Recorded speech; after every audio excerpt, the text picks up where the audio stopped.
the Falcons have a quarterback problem, or is it now just an entire offense problem as they once again struggle yesterday in the passing game? They fall in overtime to the Indianapolis Colts. They've now lost 4 games in a row.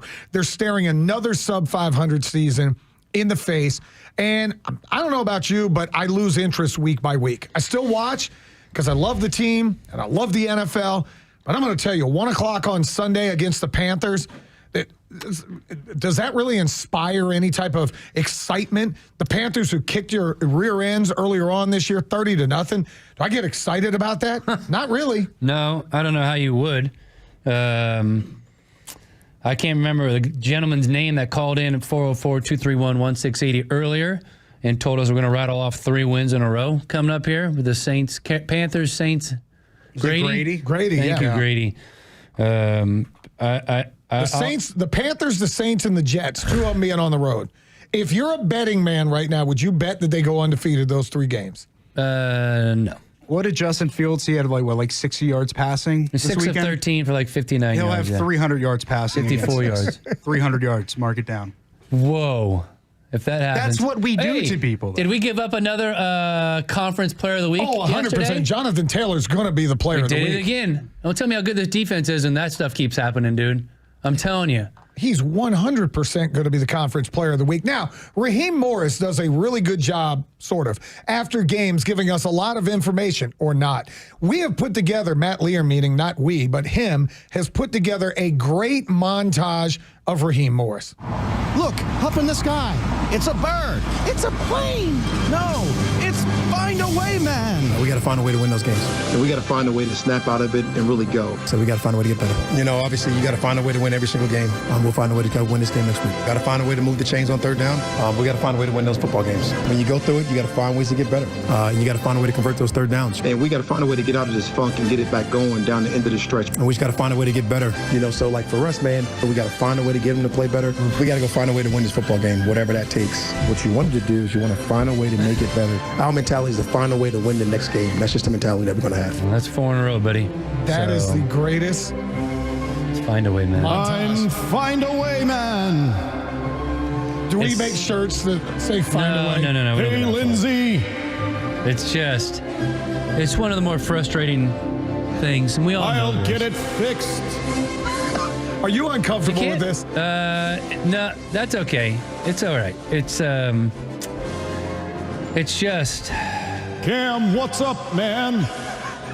3 for 29 on 3rd down. I don't Hey, know. Allison. 40 minutes to 26 minutes time of possession.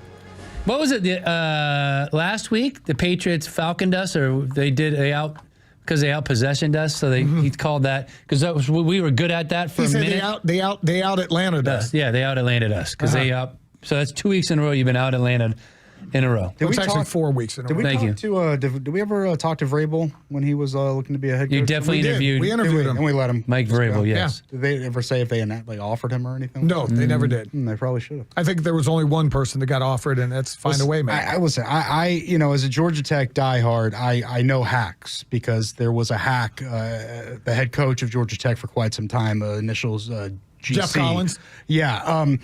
Raheem is teetering that, man. I mean, that if he hasn't gone full-fledged hack, I mean, just listening to him. I mean, when you get just angry listening at him try to describe what happened, then that's when you know it's over. I mean, you ask find a way to get better. You ask who's watching this weekend. I think Hudson put it best. Christmas lights. It's time to decorate for Christmas. Who's watching this? I get more frustrated. And again, I don't know what Raheem does down on the sideline because the TV is only going to focus every now and then. Every time I look at him, the headset is up. So is he listening? Is he getting advice? Is there music playing in the headset? He's not talking to anybody. I don't ever see him really doing much except calling timeouts in the most inopportune times and not calling timeouts when you probably need to call timeouts. That's definitely part of who we are. It's different, like when you play good and stuff's going and you just can't figure out how to win a game. But when it starts affecting you having a chance to win a game, like the entire team lost that game yesterday. Special teams was awful. Terrible. Awful. Kick returners, covering kicks, punters. The last punt of the game was like, it was like 39 yards. I mean, every facet and every phase of the game was struggling at some point or another. They out-Atlanted us. The defense at times shines. They make plays on fourth down. I mean, how many fourth down stops do we have inside our 10-yard line? 2? Like, dude, you had 7 2 or 3? sacks. 7 sacks. There were seasons we'd go half a season without 7 No sacks. doubt about it. And doing nothing off of turnovers. Right. Absolutely nothing. And then coming off of a big play, you'll shoot yourself in your foot. I mean, the last drive that Daniel Jones had, you had a huge sack set up 3rd and 21. The very next play, he scrambles for 20 yards. Then after that, Tyler Warren, their tight end who can actually play football, catches the 4th down conversion. Right. That's the stuff I'm talking about. Like, follow up. Have consistent plays in a row where you show us something. And there are moments for this defense. You're like, these guys fly around, they make plays and here and there, and then to give up what you gave up yesterday to that team when you know the only thing you can't do is let Jonathan Taylor go crazy. Yeah. And what did he do? Go crazy. Nuts. 32 carries, Prince. 204, 7.6 yards a touch. And how about on the 83-yard touchdown run? It felt like some guys kind of thought he was going down and gave up. It really felt like you rally to the ball, you corral him, it's a 3-yard run. And guess what? You're winning the game at that point. Yeah, the problem was he had more blockers show up as he went downfield than we had defenders. Because I'm right there with you for a time. It looked like, okay, we're going to get outside. We're going to push him outside. And then I'm watching, I'm like, well, there's more Colts than there are Falcons over there, and he is gone. You lose contain a lot. James Pierce got fooled a couple times on their play-action pass, which imagine this. You're under center, right? It's football. It's real football. Your hand's touching your center's ass, and you're down there, blue 80, and you fake a handoff to the left where the running back is actually running to as opposed to spinning around in a circle out of pistol and having nobody there. And then the defensive end crashes down because that's what happens sometimes when you run real play action. And then you have a wide open pocket to see guys come open and do different things. So I don't know. Maybe get under center once or twice a game and make it look like real football, Zach, for the love. Let's go to the phones, 404-231-1680. Danny's in North Atlanta, wants to sound off. Danny, how you doing? Oh man, I'm not emotional anymore like Brian. I detached myself after the Miami game, so I'm just sort of a neutral Falcons fan here. But you know, and Brian's criticism of Michael Penix's technique is correct. But hey, guys, do you remember who Penix's coach was in college? What if he had DeBeer as his offensive coordinator or a coach like that? He just needs a coach. I'm telling you, that to me is the bottom line. But let me tell you something about the defense yesterday. I really don't want to get on them because they maybe have a stop or stop on 4th down. Then the offense would come in, they'd be 3 and out. I don't think they gave up on the long running play. They were gassed and out of gas. They were on the field for 40 minutes. But my last comment, I'm going to ask this question, you guys. All right, the Falcons get blown out by 30 on Sunday. Blown out again. Does Arthur Blank make a change? I think he does. I'll hang up and listen. Yeah. Thank you, sir. Appreciate the call, Danny. I would think so. And I don't want to believe this because these are NFL coaches. You got a quarterback coach, you got an offensive coordinator that want to win and want to see stuff, and they watch film. They spend most of their time watching film of their guys play football. How do they not see what we see? Footwork, technique, not being under center. I don't understand. So I don't want to believe that he needs a new coach. But no, he needs a new coach. More and more I keep watching, I'm just trying to figure it out. Do you think if Ben Johnson had taken this job, our offense would be better? After seeing what he's doing in Chicago right now with Caleb Williams in year 2?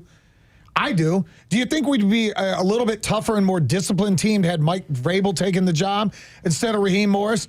Because I do. Do you think if maybe they brought in a package deal with a different general manager, we might have the right kind of guys in here? I do. You got to think about all the examples across the league right now where quarterback and offensive-minded head coach are having success. Right. Because of the coaching. You hired an offensive coordinator that's never called plays before. I mean, what is this, high school? This is the NFL. He has never called plays before. And you hired him, and you gave him a top 10, hopefully franchise quarterback, and said, go ahead, mold him into something. Not only that, you gave him a veteran quarterback as well. Right. And Bijan Robinson. Well, that goes back to whole different problems. You signed a veteran quarterback, then drafted a quarterback. I can't get into it because I've buried. I'm all in on that one. I'll never understand it, and I don't even like talking about it. Yeah, how about a coach in Los Angeles like Jim Harbaugh, who the identity of his team is him.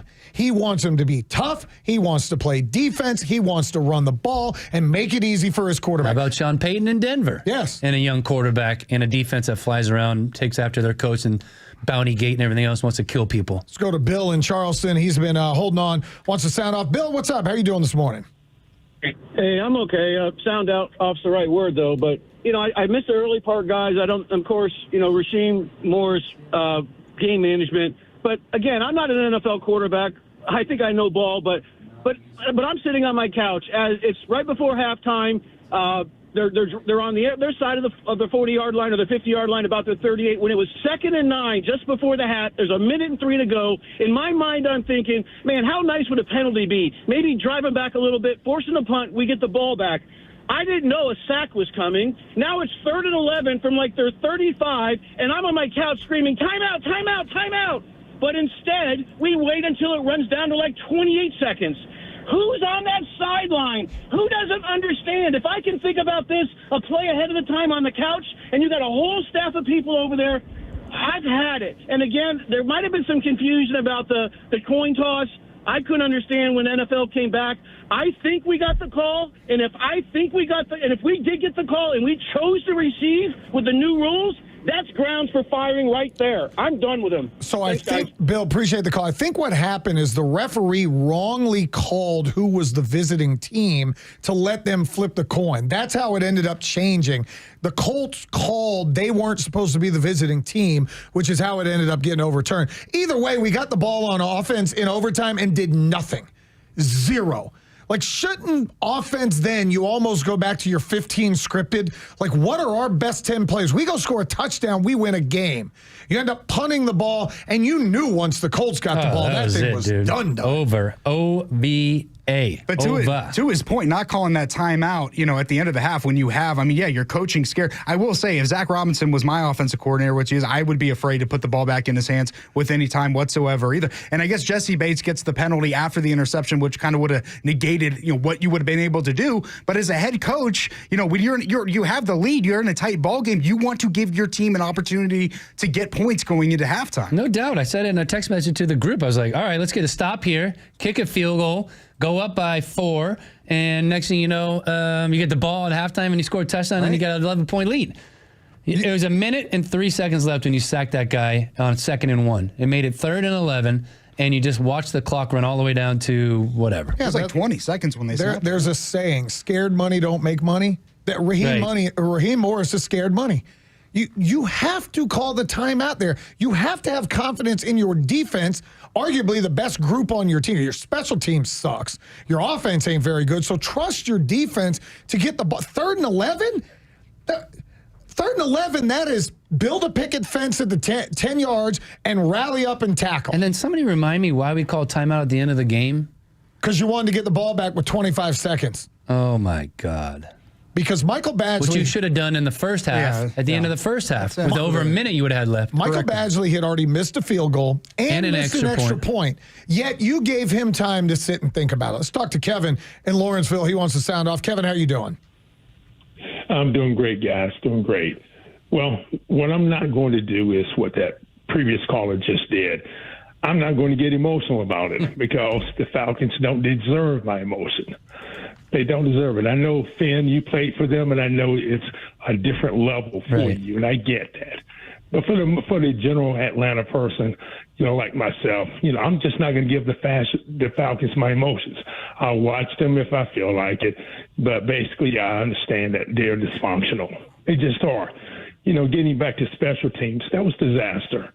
Finn, you played special teams. Oh, yeah. They don't have any athletes. They don't have talent over there. There's a want to. That goes back to the general manager. Yes, that is part of it for sure. You have a former washed-up quarterback, college quarterback, covering kicks for you and leading your team in special teams tackles in Felipe Franks, who's now playing tight end. Oh, my my God. I forgot he played quarterback. He did he not? Like Arkansas? Florida. He was Florida's starter. Right. So he's one of our special team stalwarts. You have a number 85.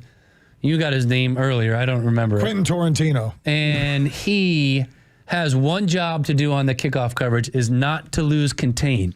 And he goes down and runs right into his guy trying to block him and gets sucked in and lets a guy go right outside down the left sideline, our left sideline, their right, for a huge gainer. There's technique and there's rules to playing special teams and football in general.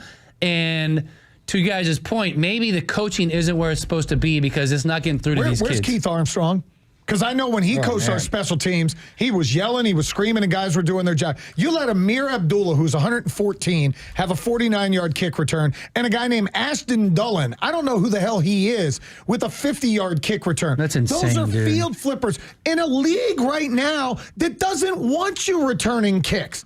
They have these new rules where the kick return is almost obsolete, yet we give up over 100 yards on 2 returns. The Bills had to go like 15 yards in overtime to get from midfield to field goal range to get that win. I mean, you said they played the field position game all the entirety of the football game. We lost that. Yeah, it was really rough to see. Let's go to Ken in Riverdale. He wants to talk about Finn. What did Finn do, Ken? Hey, Brian, come on, man. It prompted me to call when I heard you say, I don't know if we need coaching or a new coach or something to that effect. Are you kidding me, Brian? I'm not kidding you because I'm trying to think. Those guys get paid a lot of money. That Zach Brian, Robinson. Please forget about the money, Brian. Can they coach? Can they make a team better? Can they make a quarterback better? And the answer to that is hell to the no. They gotta go, Brian. Stop wearing your Falcon-colored glasses. I'm trying, man. I know they paid you. Come on, man. Come on. They paid me more. It's conversations like you and that other station over there that don't put feet to fire with these franchises in this town. And I'm sick of it, man. Come on. They gotta go. Ken, we appreciate it. Look, if Finn, in fairness, I'm going to defend my teammate. Finn absolutely holds people to the fire. Now, some of us are going to go a little further like me. I will fire somebody in a heartbeat. You know what? When you're making millions of dollars, you can't continuously suck. And this franchise has sucked. I think you and Ken are probably more right than I am in that regard. I have a tough time believing that these guys aren't going out there and looking at what we're looking at and trying to fix it. Well, they do walk through Wednesdays. They do trot through Thursdays. Freaky Friday. I don't know what they do up there. I mean, it sounds like they're trying to make adjustments. Unfortunately, it sounds like every time they tried to Band-Aid something, 18 more leaks pop up. Like I got it when I was helping out Flex Seal at St. Pius years ago, and they were running the triple option, which I think they still are for some god-awful reason. I tried to get them to open up a little bit and run some spread or run just a few. Give me 7, 8, 10 plays where we can get out of the triple option and make the defense think a little bit, right? And make it a little bit not so just a different package. Obvious what we're doing, because we come out every single time and it's like there's 2 wings, there's a running back in the backfield and a receiver on the outside. The Paul Johnson offense. Yeah, exactly, the Paul Johnson stuff. And it's like, why not just morph into something a little bit different every once in a while? Like, do we have to do the Falcons have to stay in pistol 75% of the time? I think it's written into Penix's contract. I really think insane. I will only play out of the pistol. The fact that they refused to put him under center is just mind-boggling. Yeah, and if you go back and watch at Washington, I know college and pros are different. Kalen DeBoer and his offensive coordinator is now with him at Alabama, the same guy that he had, Ryan Grubb, who went to Seattle for a year and then came to Alabama. Penix played in shotgun. Penix played under center. Penix played in the... He can do all of that. Like, it's almost like they have him where they feel his athleticism isn't enough to get from under center, which is stupid. No. If that's the case, you didn't draft the right quarterback, and I have a hard time a year and a half in believing that he's the wrong quarterback. Yeah. Well, maybe you're right, Ken, and I apologize for being a bit of a homer. It's my team. I'm ride or die, and it's really one of the few fan bases... a few teams I'm like a diehard fan of. Yeah. I want to believe they can do something, but maybe I'm wrong. I think Raheem has one, and it may not exist anymore, but there may be one olive branch for him, and that is fire Robinson and find somebody who can call plays. If they can somehow right the offense, That may be the only saving grace he has. But that said, Raheem's not going to fire Zach Robinson. He's going to go down with Zach Robinson, and we'll have a new coach. Well, he's definitely not firing him during the year. I could see at the end of the year them making a change if they miss, when they miss the playoffs again, because this team is not rattling off 7 out of 8 or 8 in a row. Yeah. And that's probably your only way in the NFC to get in. Let's go to Luke in Midtown. Luke, how you doing this morning? Luke. Oh, I've been better. This whole, and I called in once before, this whole regime, you have to cut the head of the snake off. And the head of the snake, aside from McKay, he's not going anywhere. But Fontenot, the draft picks, the decision-making, the coaching, head down. All of it needs to go. The incompetence at special teams, at offense. Defense is adequate, but you have, probably the second-best running back in the NFL, and he's being wasted. Drake London has proved he's a top 10 kid. I didn't think he was going to be, but he's balled out. And Penix, I saw him play at Indiana. I saw him play at Washington. He's competent, but they were dumb enough to pick him, 8th or 10th? Yeah, 8th. And he's proven he's still work on footwork. He's 25 years old. I mean, I've seen high school kids with better pocket presence. I'm telling you. It's absurd. And Raheem Morris, if I needed a guy to look at a clock and chew gum, that's my guy. But to coach an NFL team, he's clueless. Yes. The whole squad is just clueless. And Arthur Blank, I love the man. He's done a wonderful job with this city, but he's almost on a morphine drip as far as hiring is concerned. When it comes to Rick McKay just tells him to sign a check, and that's that. But he needs to go. He needs to get a little steroid injection or something to go.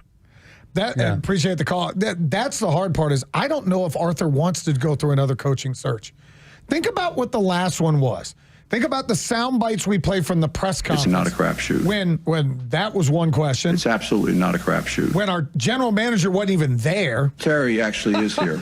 I mean, think about that. The clown show that was, that press conference, that your GM is in another building. They said he was doing paperwork. That's why, to me, and I hear Terry will be brought up time to time, but to me, I don't even know what he does. I mean, I would love to say, it's the GM's fault. I don't know what he's allowed to do. He's not allowed to speak to the media. He's never had any of the press conferences. He just rattled off a couple names that were drafted by Terry Fine. I mean, He did get your Robinson. He did get your Drake London. He did get your Jalen Walker and James Pierce. I mean, they're talented guys. He brought in Caden Ellis from New Orleans. So he brought in some talent. I don't know at the end of the day what kind of power, what kind of pull he even has in that building. Yeah, and that's the tough part is some of the early draft choices have been really good. Then he's also drafted guys like Richie Grant and Troy Anderson in the second round, which is where you end up with J.D. Bertrand on the field. We haven't been able to. We're on our fourth kicker in less than a year. Fourth. We had guys out there on the football field that I'd never heard of before. I kind of 42 flashed for a second, like Woods. I think I know that guy. Josh Woods. Who was number 30? Ronnie Harrison? Ronnie Harrison's been there a couple weeks now, kind of because J.D. Bertrand has been so... Well, and also guys got hurt. You had people go down yesterday. Harrison is a safety that we've had to move to Mike linebacker. Right. Keith Taylor. You familiar with his work?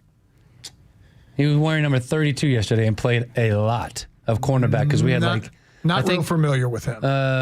Who went down? D. Alford went down with a concussion. Mm-hmm. And then somebody else was hurt before that even started. So I don't know what to think, dude. I don't know who to blame.